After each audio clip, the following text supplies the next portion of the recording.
ఈ వ్యాకరణం క్లాసులో హిందీ వ్యాకరణం అంటే ఏమిటి?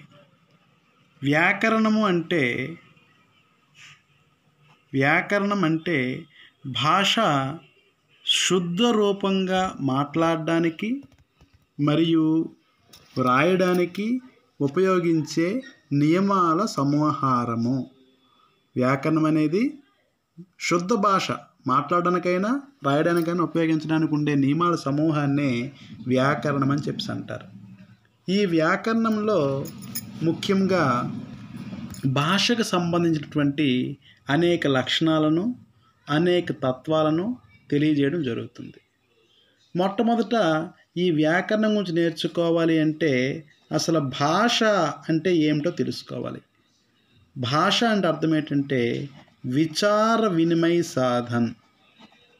విచార వినిమయ సాధన్ అంటే అర్థం ఏంటంటే మనలో ఉండే భావాలను ఎదుటి వాళ్ళకి తెలియజేయడానికి, ఎదుటి వాళ్ళలో ఉండే భావాలను మనం తెలుసుకోవడానికి ఉపయోగించే ఒక రకమైనటువంటి మాధ్యమాన్నే భాష అంటారు. అయితే ఈ భాష అనేది రెండు రకాలుగా ముఖ్యంగా ఉంటుంది. ఒకటి మౌఖిక్, రెండు లిఖిత్. మౌఖిక్, లిఖిత్. మౌఖికం అనే దానికి ఇంకొక పేరు అస్థాయి. అస్థాయి భాష. లిఖిత్కి స్థాయి భాష. లిఖిత్కి స్థాయి భాష.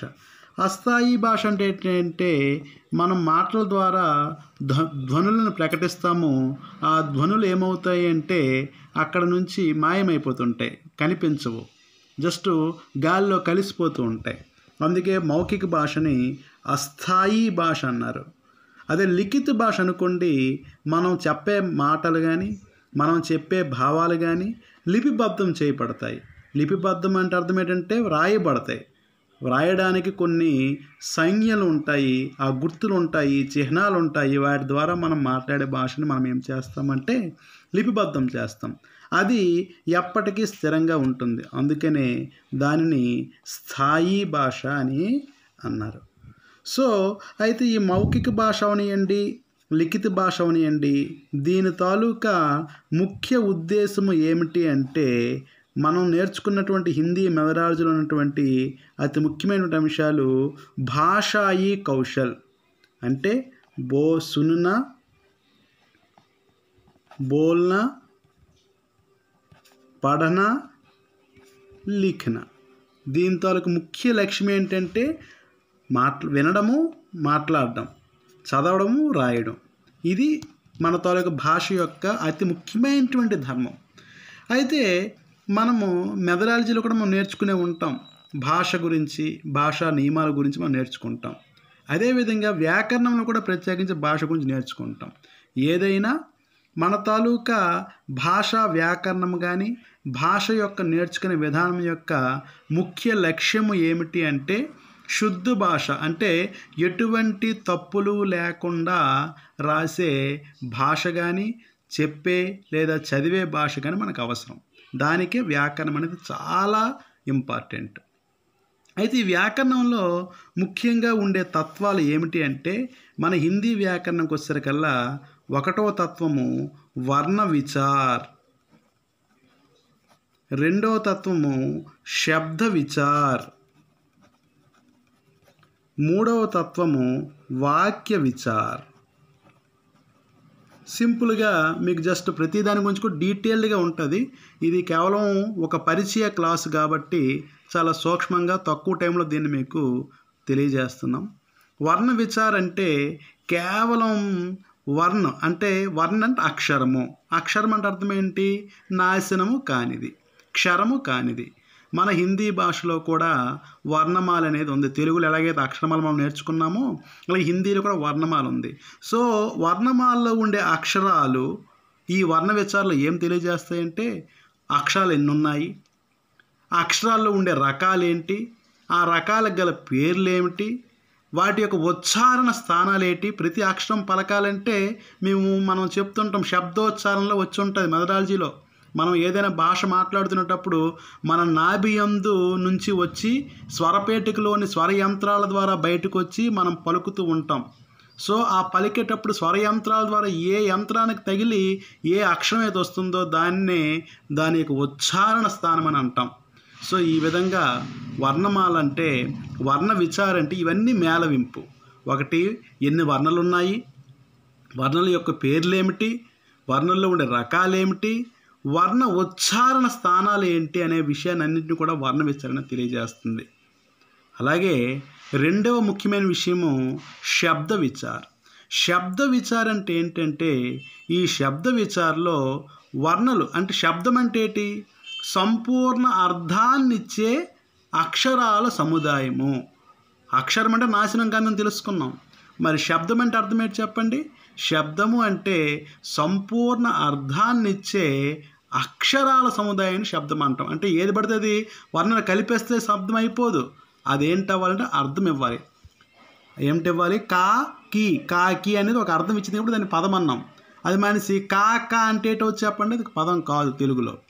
అందుకని చెప్పేసి మనం ఏమిటంటే అర్థం ఇచ్చే పదాల సముదాయాన్ని శబ్దం అన్నాం. కాబట్టి ఈ శబ్ద విచార అనేది వర్ణ విచారకి ఎంత ప్రాధాన్యత ఉందో అలాగే శబ్ద విచారకు కూడా హిందీ వ్యాకరణంలో అంతే ప్రాధాన్యత అనేది ఉంది. ఈ శబ్ద విచారలో కూడా మనం ఏ విధంగా అయితే వర్ణలు అంటే ఏంటి, వర్ణ యొక్క రకాలేంటి, వర్ణ యొక్క ఉచ్చారణ స్థానం ఏంటి ఎలా తెలుసుకున్నామో, ఈ శబ్ద విచారలో కూడా అసలు శబ్దం అంటే ఏంటి, శబ్దాలు అనేవి ఏ విధంగా ఉత్పత్తి చెందుతున్నాయి, శబ్దాల్లో ఉండే రకాలేంటి, అసలు అతి ముఖ్యమైనటువంటి భాగమైనటువంటి శబ్ద భేద్, ఇంగ్లీష్లో పార్ట్స్ ఆఫ్ స్పీచ్ అంటాము, తెలుగులో భాషా భాగాలు అంటాం. సో ఆ శబ్ద భేద్ అనేది మనకి శబ్ద విచారణ వస్తుంది. ఆ 8 శబ్ద భేద్ అందరికీ తెలిసి ఉంటుంది. హిందీ పండిట్స్ ట్రైనింగ్ అయినటువంటి అందరికీ కూడా శబ్దభేద్ 8 ఉన్నాయని తెలుస్తుంది. కాబట్టి సో ఆ శబ్దభేదులో ఉన్నటువంటి ప్రతి అంశము సంజ్ఞ, సర్వనాం, విశేషణ, క్రియా విశేషణ, సంబంధ బోధక్, సముచ్చయ బోధక్, విస్మయాది బోధక్, వీటికి సంబంధించినటువంటి సమగ్ర జ్ఞానాన్ని ఈ శబ్ద విచారణలో మనము చర్చించడం జరుగుతుంది. ఇక అంతిమంగా వచ్చేది వాక్య విచార. అంటే మనము సైంటిఫిక్ మెథడ్లో స్టెప్ బై స్టెప్ ఎక్కాలి. కాబట్టి వర్ణ జ్ఞానాన్ని ముందు నేర్చుకున్నాం, తర్వాత శబ్ద జ్ఞానాన్ని నేర్చుకుంటాం, తరువాత వాక్యం అంటే అర్థం ఏంటంటే మళ్ళీ సేమ్ ఏ విధంగా వర్ణాలు అలాగే శబ్దాలు రకాలు నేర్చుకున్నాం, అలాగే వాక్యం అంటే ఏంటి, వాక్యాలు ఉండే రకాలేంటి, వాక్యాల ద్వారా మనం ఏ విధంగా మనం శబ్ద నిర్మాణ క్రమాన్ని చేయగలము, వాక్యంలో ఉండే పదాలు ఏ విధంగా కూర్చడము, ఇవన్నీ కూడా మనకి ఈ వాక్య విచారణలో వస్తాయి.